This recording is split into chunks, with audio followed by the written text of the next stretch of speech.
I don't know, somewhere here. I brought my best friend in, Steve Mariucci, and you can see why I like football better than basketball. It's, we go to Wisconsin and we can't make a shot and they can't miss one. And we come here and we can't miss a shot and they can't make one. And then Wisconsin goes to Ohio State and they can't make a three. And my sport is harder than yours.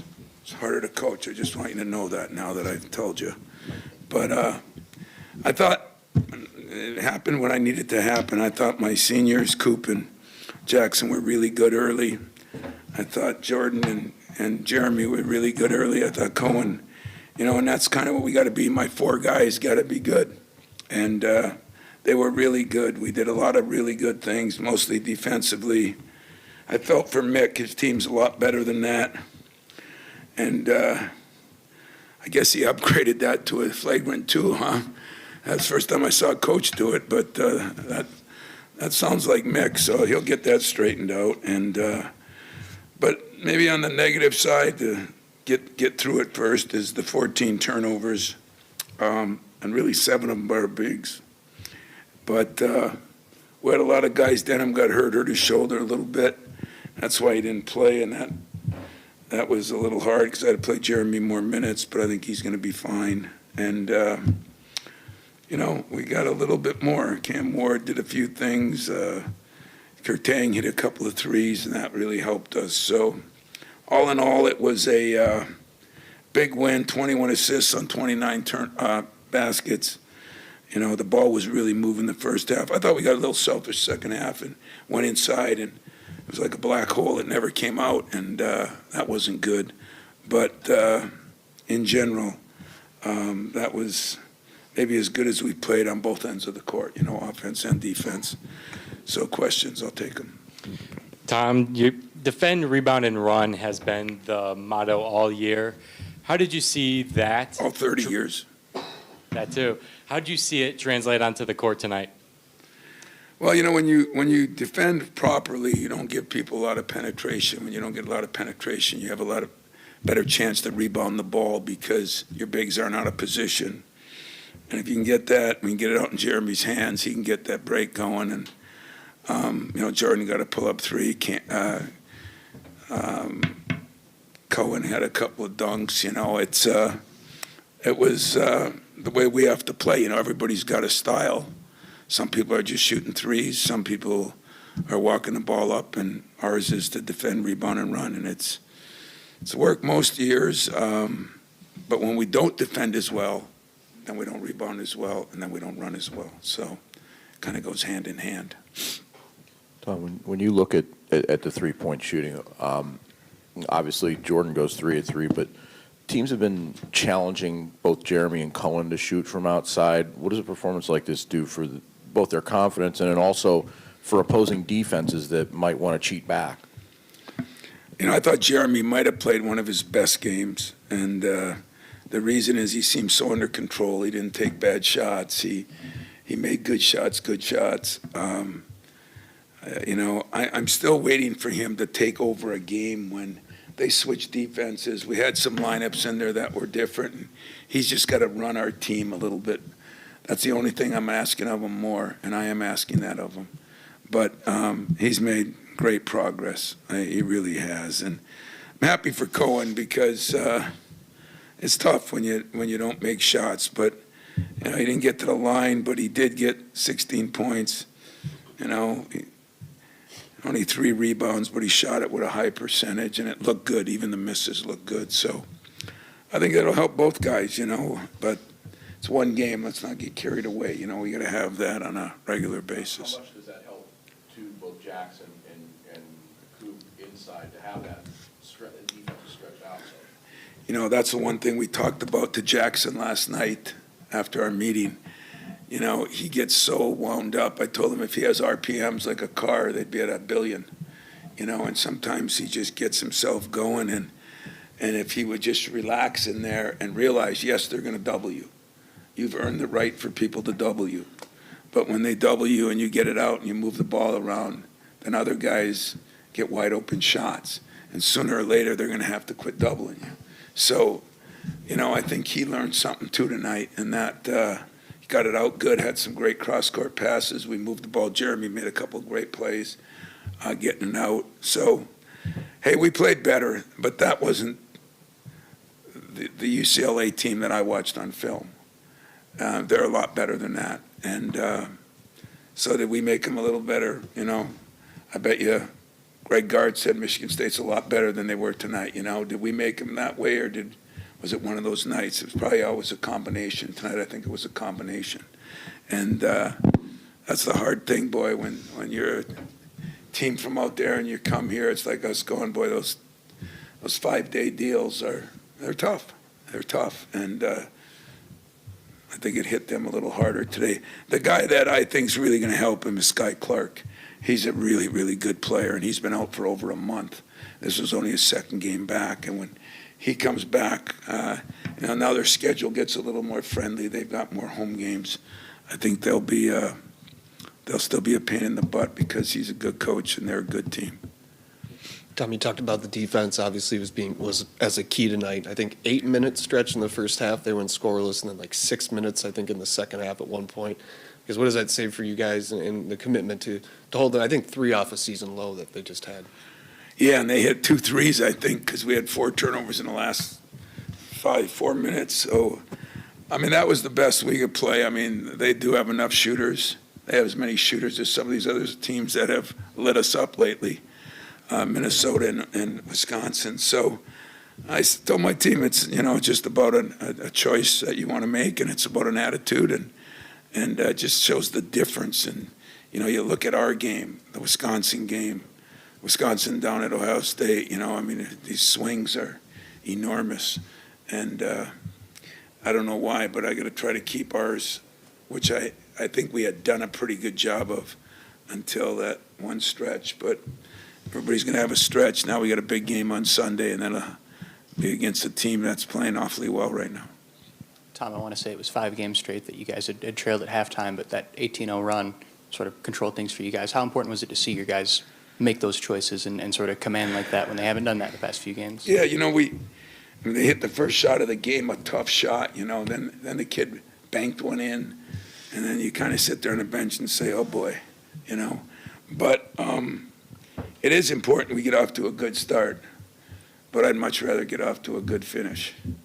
And, and that's what I kept telling my guys. We just got to keep working through it. But some of those starts, then those 2 games were really poor, and we can't do that. So hopefully this will be a good teaching thing. Tomorrow we'll probably have a day off, but maybe we can look at a little film and see what we did right and hopefully get a little better. That's the name of the game now in this stretch run. You got to win games, but you got to get better each game. Tom, as you said, you had different lineups out there. What did you see out of Jordan Scott as his time as a point guard? I'm not ready to give him that position yet, but I did like it that we said we're going to live with that a little bit. It's good for him to handle the ball. It's good. Jordan Scott has been phenomenal. He really has. He does it defensively. He does it offensively. And, he's getting better, and the thing is he's so unentitled. So he's one of my favorite human beings because there's no entitlement in Jordan Scott. And because of that, I think he's going to get better and better and better. Coach, you've talked all season about that veteran leadership with the 4 key guys of Fears, Carr, Kohler, and Cooper. And for today's example, 53 points and 21 boards combined between the 4 of them. And then when you add, going off Jordan, when you add Jordan Scott to that, who seems to be more confident each game, what does that do for you guys offensively and also for those 4 players? Because Jordan seems to be all over the place getting those stats that don't show up on the stat sheet. Yeah, he's an energy bunny. He really is. He has a sense of purpose and a sense of urgency that is far beyond his years, and that really helps too, But we're going to go as far as our big 4 take us. Jordan will help, Cam's going to help, Kerr's starting to come around a little bit, but it's those 4 that have been through the wars, and those 4 that have, they've only got as I told Coop and Jackson, you only got 2 home games left. And that's the funny part about sports. You kind of everybody waits to get done, and then when you're almost done, you say, where in the hell did it go? And so, yeah, we're going to keep riding them. That's who you got to ride because they're the ones with experience. They're the ones that have done a good job for us over the years, and right now they're getting better, and that's what's really important to me because we weren't getting better there for a while. Also wanted to ask you a bit about Coop. Since he missed those free throws at the end of the Nebraska game, he's shooting 83% at the line. Talk about more of his development at this specific spot and how important is it for your big man, your 5, to be able to knock down the free throws at such a high rate lately? Yeah, Coop's been phenomenal from the line, and even more so lately, and that is important. The saddest part is Jackson might be as good a free throw shooter as I got on my team. He just doesn't get there. And that's another one of the negatives, We've got some things we got to get better at, and that's one of them. We got to get Jackson fouled. But a lot of times when people are doubling them all the time, but we're going to get better. If we hit shots, they aren't going to be able to double them because we're going to get the ball out, get it moving, and we'll do a better job of that. But, yeah, I'm proud of Coop. He was an average free throw shooter his first 2 years. He got pretty good last year. He's been phenomenal this year. And the missed free throw at Nebraska, I don't think nothing of. He missed one. I made him miss the second one. So that's no big deal. Coach, there were a couple broken plays that went late into the possession, but there was a couple quick decisions that were made that were able to get a few baskets. Did you see anything, especially in the decision-making? There was one where Coop was trapped in the corner and he was able to get a basket with 2 seconds left. Yeah, I think he hit Cohen cutting, and Cohen hit Cam for a dunk on that one, I think. We think the guy that really could take 2 more steps is Cohen because he's so not only athletic, but he's smart. He's in phenomenal shape, and he can slash, and he can do things like that sometimes he just hasn't been doing. So, making some shots, he's worked on it so hard this year. And, God, I was happy for him, But we did have some guys that made some good plays getting the ball. Now, we had some times we put the ball in the post, and we wanted to let it hatch. It was like a black hole. It never came out. And then they just swarmed us and turned us over, and that's why we had so many turnovers. So we did some really good things. We did some bonehead things, and we'll have to work on the bonehead and increase the good ones. Coach, you guys were facing a UCLA squad who was shooting 40% from 3 in the last 5 games, which is the top mark in the conference, and you held them to 32% tonight. Can you just talk about either the changes or what was most effective in your 3-point defense? Well, that was threatening. I'll be honest with you, we threatened our guys on that. I mean, we were one of the leaders in the country, and then all of a sudden we went on a 3-game stretch where we couldn't guard anybody. So we put a lot into that the last 3 days, and to their credit, I think we did a pretty good job because I didn't think they had a ton of open threes, but I'd have to look at the film to figure it out. But they looked tired to me. UCLA did, in the first half, and I think sometimes these trips that NBA people are used to, college people aren't used to them, and I don't know if that's true or not. I'll talk to Mick about it, but I just felt like maybe if your legs go, then your shot goes. But I thought give us credit, we defended it a lot better than we did the last 3 games. Yeah, Coach, over here, I just want to ask about the growing confidence in Kurt Tang. He started off 0-2 today. He made his last 3 from beyond the arc, including one when he was moving. That seems like something he wouldn't have been doing at the beginning of the season. I want to ask about what that does for the team, the growing confidence in his shot. I brought in Kerr and Denham and those 5 guys, and I said, Kerr and Cam, we need them to step up 3 steps. The other guys, we need to survive. And I think Kerr's making some progress. He works on it morning, noon, and night. And we get Cam going a little bit more each day, as he could really help us because he just gives us a dimension that we don't have with those bigs. He gives us an athlete that can cover a lot of people. So we'll keep working on it, but, we weren't as bad as those couple of games, we might not be as good as hitting 14 threes and holding them to 30% or 32%. But as long as we keep progressing, this will give us something to study some film on, talk to our players about, and hopefully get better, And it was, at the end, I will say this. I thought our fans and the student section did a great job. Sometimes when a player comes back, they're real jerks, and I tried to put it out there that I didn't want that. And really, our people did a phenomenal job of that. And he deserved it. Because like I said, there's a lot of people that leave places, and it's a mess. His wasn't.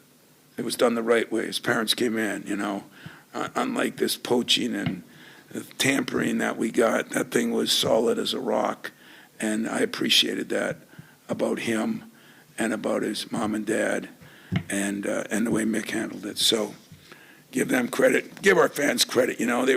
Somebody said that, well, they were calling for him at the end, and I thought it was not good, but some people told me after that they were doing that in a good way. I don't know if that's true or false, but I hope it was, because kid's a hell of a kid, and he deserved the best. His parents were here, and they were great. All right, thanks.